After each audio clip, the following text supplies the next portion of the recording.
आरोग्याशी संबंधित अडचणी कधी येतील हे कोणी सांगू शकत नाही.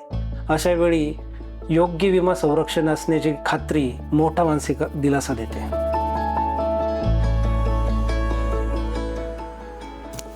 बऱ्याच वर्षापासून मी आणि माझी बायको हा विचार करत होतो की आपल्याकडे एक हेल्थ इन्शुरन्स असावा. पण सडनली माझ्याबरोबर एक 10 महिन्यापूर्वी एक घटना घडली. माझी वाईफ कार्डियाक अरेस्टमुळे तिचं निधन झालं. त्यानंतर 2 महिन्यानंतर माझ्या डोक्यात खूप सारे विचार यायला लागले की आपण फक्त आत्तापर्यंत हा विचार करत आलो आहे की आपल्याकडे हेल्थ इन्शुरन्स असावा. त्यानंतर मी आदित्य बिर्ला हेल्थ इन्शुरन्सबद्दल ऐकलं. त्यांचा प्लॅन ऐकल्यानंतर त्यांची सुरुवातीपासूनची पूर्ण पारदर्शक आणि सुटसुटीत वाटली.